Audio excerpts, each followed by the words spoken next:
श्री गुरु वैष्णव भगवान की जय। गुरु वैष्णव भगवान तिनेरो शरणे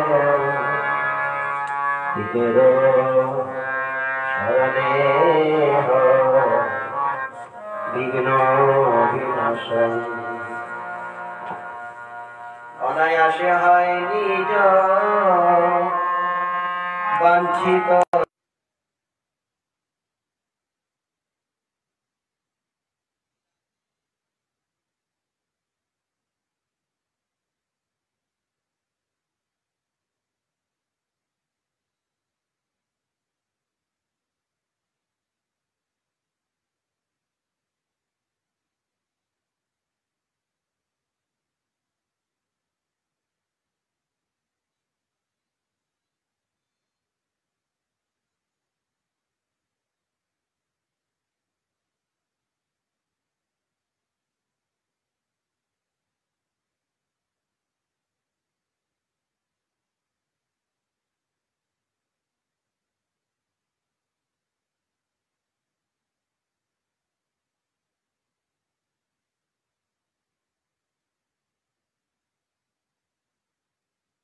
पद में दंडवत प्रणाम करे उनादेर अहैतुकी कृपा प्रार्थना करी।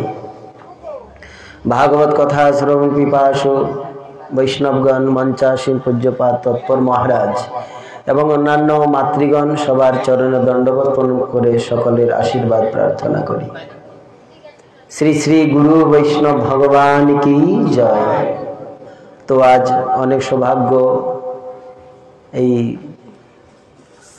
जे ग्रामेर ग्रामवासीगणेर एवं आमादेर एई गृहेर जे गृहस्वामी आमादेर सुभाष देवनाथ महोदय मास्टर बाबू बोले सबाई जाने एनाके।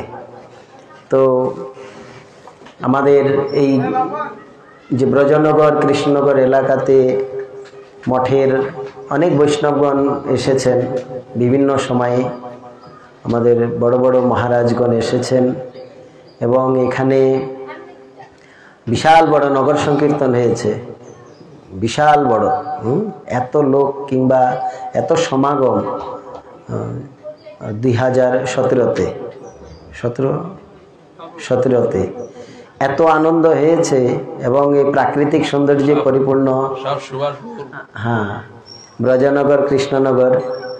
तो এখানে সকল বৈষ্ণবগণ এসেছেন ত্রিদণ্ডী সন্ন্যাসীগণ এসেছেন।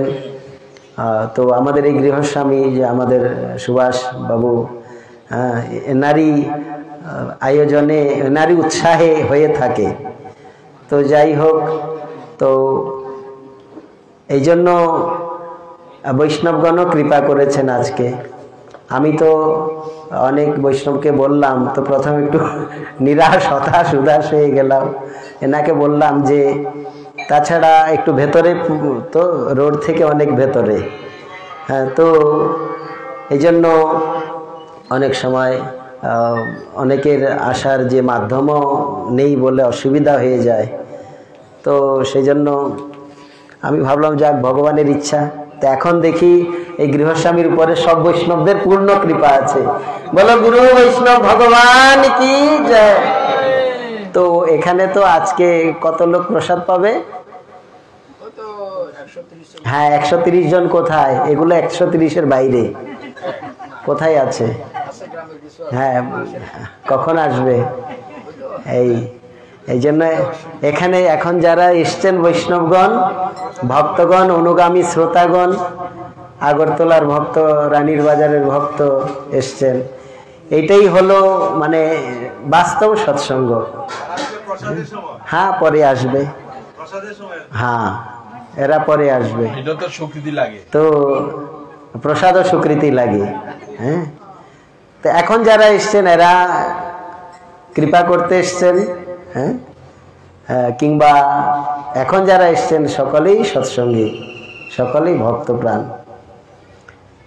এবং এই উৎসবের পূর্ণ আনন্দ এই প্রথম থেকে যারা এসেন তারাই লাভ করেন।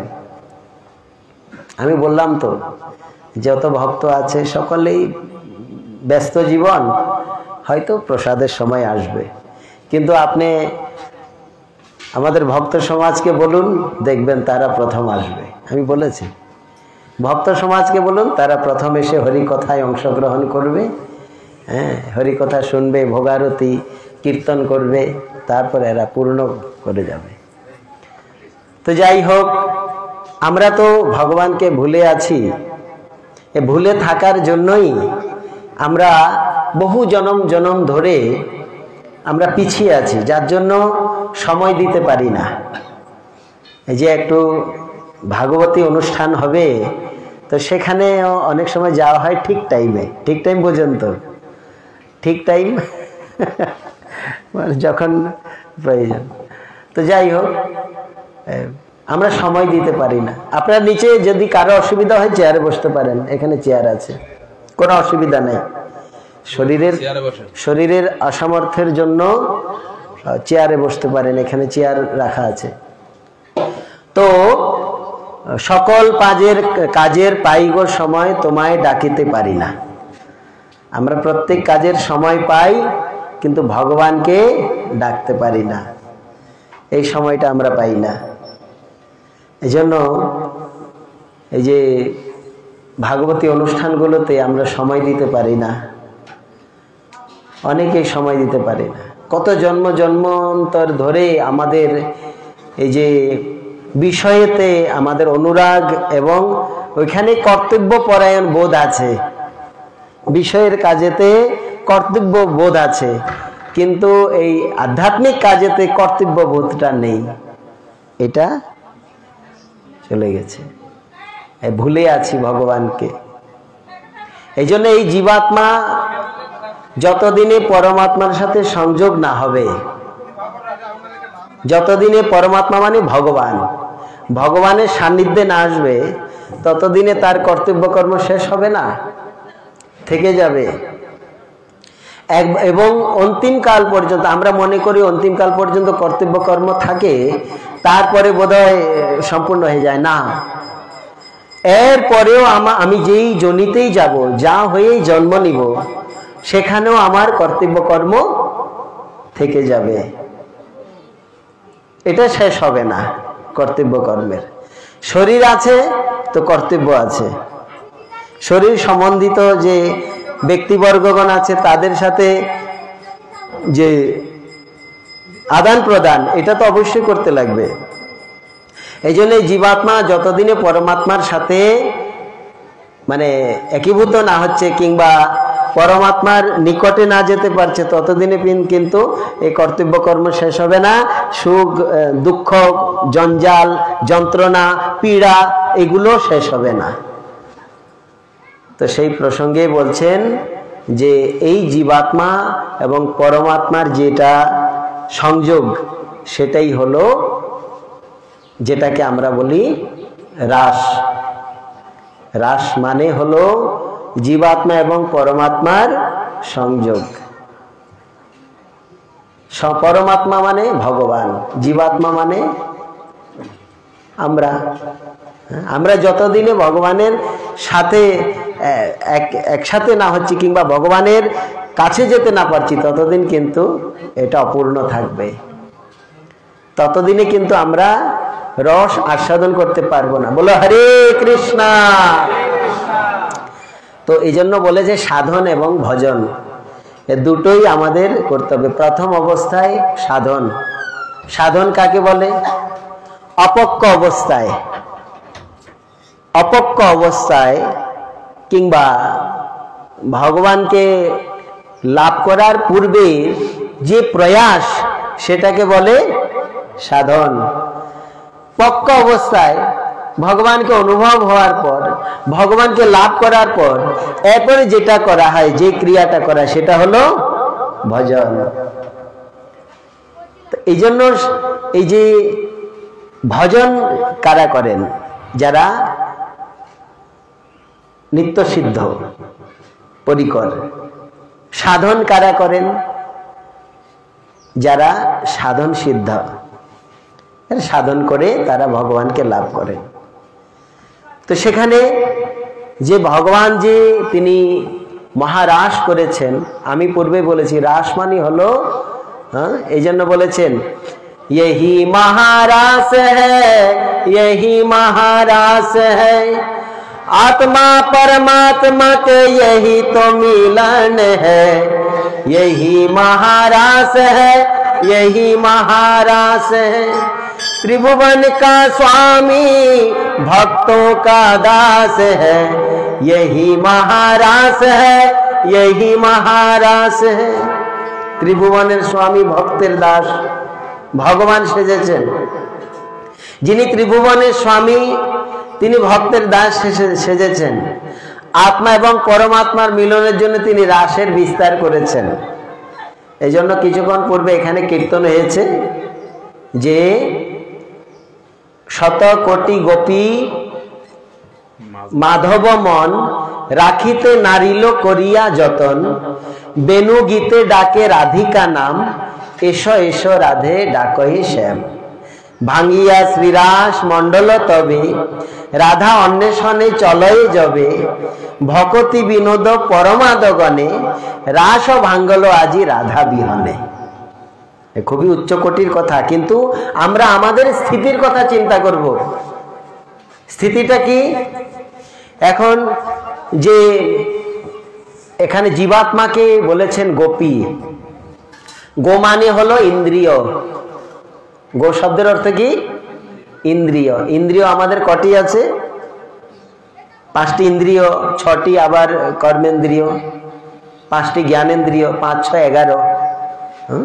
চক্ষু কর্ণ নাসিকা জিহ্বা ত্বক এই রয়েছে। তারপর রয়েছে পাদ পানি পায়ু উপস্থ, পাদ 2 চরণ, পানি পানি মানে হাত 2 হাত 4টি, তারপরে মলদ্বার মূত্রদ্বার এই 6টি, এবং আর এখানে কটি? 5টি। তো 5 6 কটি হলো? 11। একাদশ ইন্দ্রিয়। এই একাদশ ইন্দ্রিয়কে যারা সংযত করেছে, একাদশ ইন্দ্রিয়কে সংযত করে যারা ভগবানের সেবা করছেন তারা হলেন গোপী। এখানে গোপী মানে কোনো লিঙ্গ বিশেষ নয়, জাতি বিশেষ নয়, স্ত্রী জাতি পুরুষ জাতি এরকম নয়। গোপী একটা ভাবনা, গোপী একটা পদ্ধতি, গোপী একটা মাধ্যম ভগবানকে পাওয়ার জন্য। এইটা বুঝতে লাগবে আমাদের। এই জন্য ষড় গোস্বামী স্তুতি বলেছেন, গোপীর ভাবরসামৃতাব্ধি লহরি কল্লল মগ্নর মুহা, বন্দে রূপ সনাতন রঘুযুগ শ্রীজীব গোপাল কো। যেই 6 গোস্বামীগণ এরা গোপীর ভাব সমুদ্রেতে হাবুডুবু খেয়েছেন। তো গোপী মানে কি আমি বললাম তো, আমাদের স্থিতিতে গো মানে ইন্দ্রিয়, ইন্দ্রিয়কে যারা বশীভূত করে ভগবানের সেবা করছেন। এই প্রসঙ্গে রূপ গোস্বামী পাদ তার একটি প্রথম উপদেশামৃতের শ্লোকেতে বলেছেন, বাচো বেগম मनस क्रोध बेगम जिह्वा बेगम उदर उपस्थ बेगम एतान बेगन यो विषहे तु धीरा सर्वमपि मां पृथिवीं शिष्यात्। এই 6টা বেগ আছে আমাদের বৈষ্ণব বন্দনায় আছে না?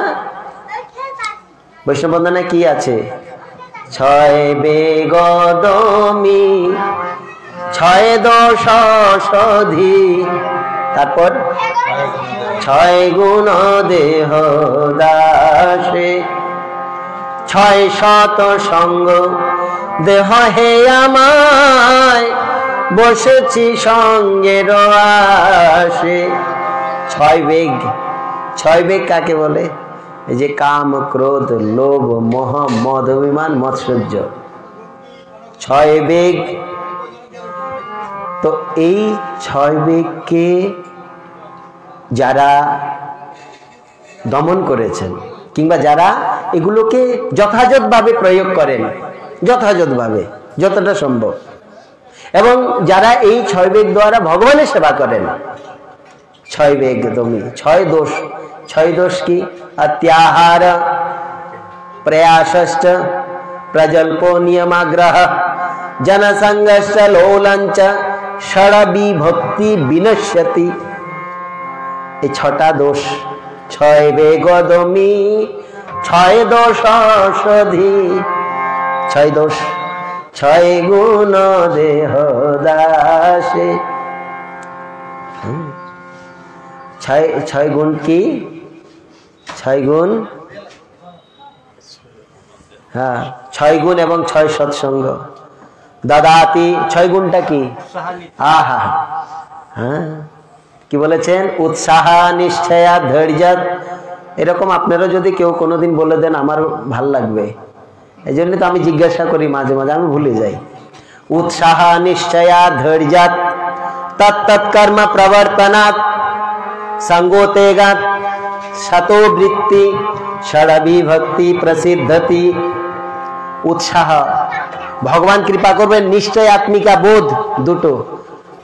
उत्साह, निश्चय, धैर्य, 3টা। তারপরে তৎকর্ম প্রবর্তনাৎ, ভগবানের যেই সেবাযুক্ত কর্ম এর মধ্যে নিয়োজিত নিজেকে। অসৎসঙ্গ পরিত্যাগ, সদ্বৃত্তি অবলম্বন। এই 6টা হলো গুণ। 6 বেগদমি 6 দোষ সধি 6 গুণ দেহদাসে। 6 সৎসঙ্গে কি?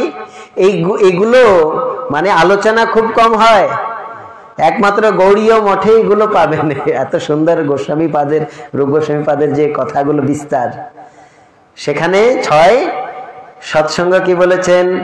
দদাতি প্রতিগৃহ্ণাতি, গৃহ্যমাচ্ছসি পৃচ্ছসি, ভুঙ্ক্তে ভুজয়তে চৈব, ষড়বিধি প্রীতি লক্ষণম।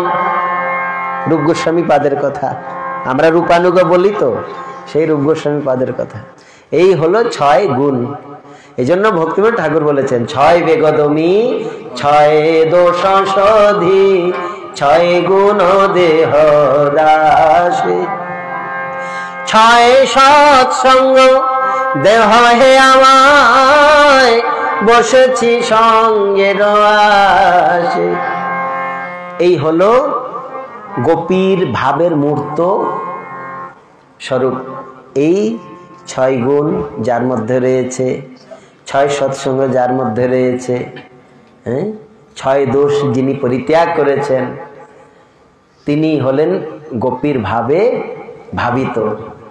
মানে গোপী ভাব মানে সেই ভগবানকে পাওয়ার যে নিরভিমান ভাব, সেখানে কোনো রকম অভিমান নেই। এই জন্য এই যে ভগবান রাস করেছেন, এই রাস তো এই শারদীয়া রাসযাত্রা কদিন আগে গেছে। এই রাসটা একদিন করেছে। রাস কি একদিন হয়েছে? রাস নিত্য, রাস প্রতিদিন। এই যে আমাদের বিশেষ করে বঙ্গভূমিতে কোনো বাড়িতে যখন মহাপ্রভুর ভোগ হয়, তো সেখানে দেখবেন ভক্তগণ কি করেন, ওই ভোগারতি কীর্তনটাকে খুব বিস্তার রূপে কীর্তন করেন, অনেক বিস্তার রূপে। এটা তো আগে তো আমরা বুঝতাম না কেন এত বিস্তার করে। তারপরে দেখলাম যে গৌড়ীয় সিদ্ধান্তে বলেছেন মধ্যাহ্ন সময়ে যেই মহাপ্রভুর লীলা এবং রাধা কৃষ্ণের লীলা, সেটাই আমাদের উপাস্য। বল বৃন্দাবন বিহারী লাল কি জয়। এক এক সম্প্রদায়ের উপাসনার মুহূর্ত ভিন্ন। 4টি সম্প্রদায় আছে না? কি কি 4টি বৈষ্ণব সম্প্রদায় কি কি? এদিকে কে বলবেন? মাতাজিরা 4টি বৈষ্ণব সম্প্রদায়। হ্যাঁ, বিষ্ণু স্বামী, মধ্যাচার্য, রামানুজ, নিম্বার্ক। Very good. এই 4টি বৈষ্ণব সম্প্রদায়। এই 4টি সম্প্রদায়ের মধ্যে আমরা যে সম্প্রদায়, মধ্যাচার্য সম্প্রদায়ের, এক এক সম্প্রদায়ের উপাসনার মুহূর্ত ভিন্ন। মধ্যাচার্য সম্প্রদায়ের উপাসনার সময় হলো গৌড়ীয় বৈষ্ণবদের মধ্যাহ্নকালে।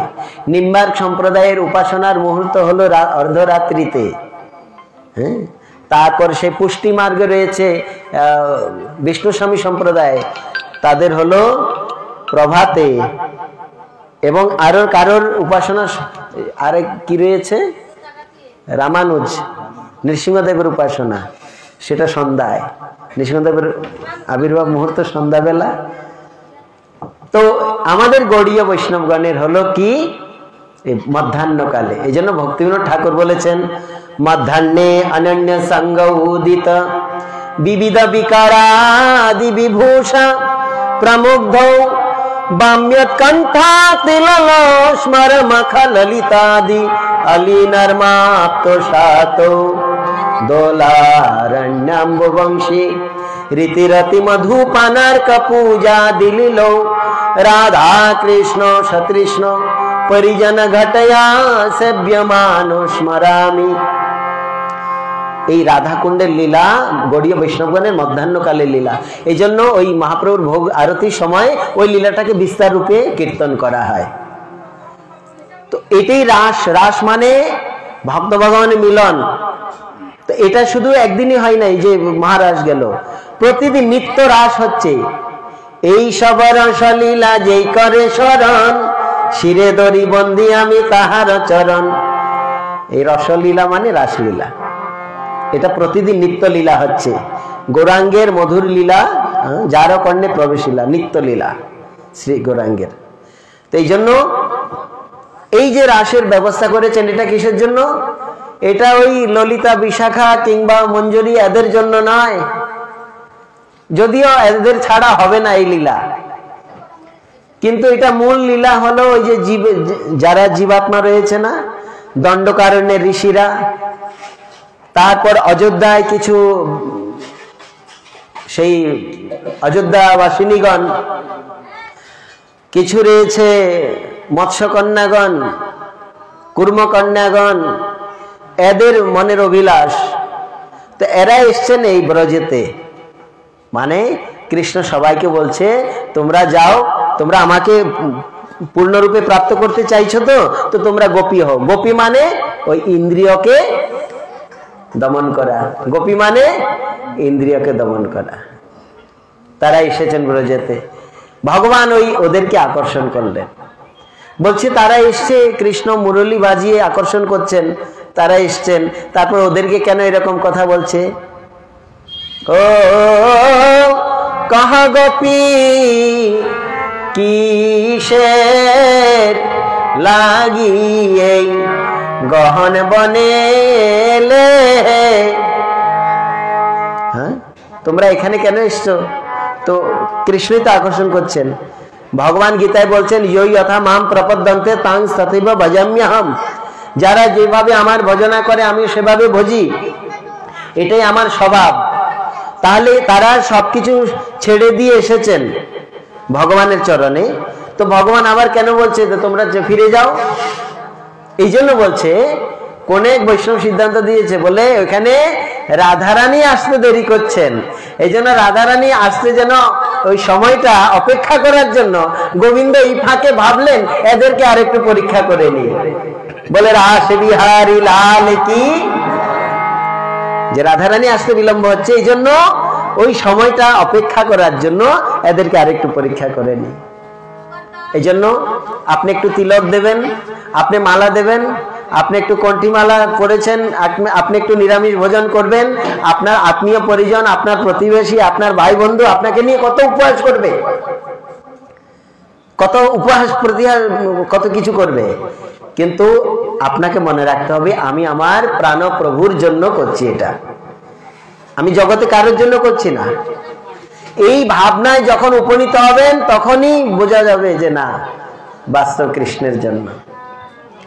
এই জন্য গোবিন্দ সাক্ষাৎ এদেরকে পরীক্ষা করছেন।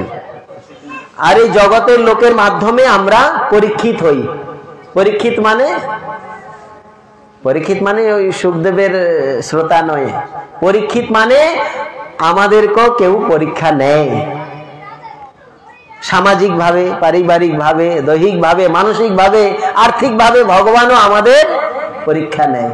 তা আমরা ভগবানের কাছে পরীক্ষিত, আমরা ভগবানের কাছে পরীক্ষা দিই। অনেকে হয়তো ফেল হয়ে যাই, অনেকে উত্তীর্ণ হয়ে যায়। এই জন্য ভক্তি পথে প্রভুপাদ বলেছেন, সরস্বতী ঠাকুর শত লাঞ্ছনা শত গঞ্জনার মধ্যেও কেহ হরিভজন ছাড়বেন না। কেন এই সমাজে তো আপনাকে ভজন করতে দিবে না, এই জগৎ আপনাকে দিবে না।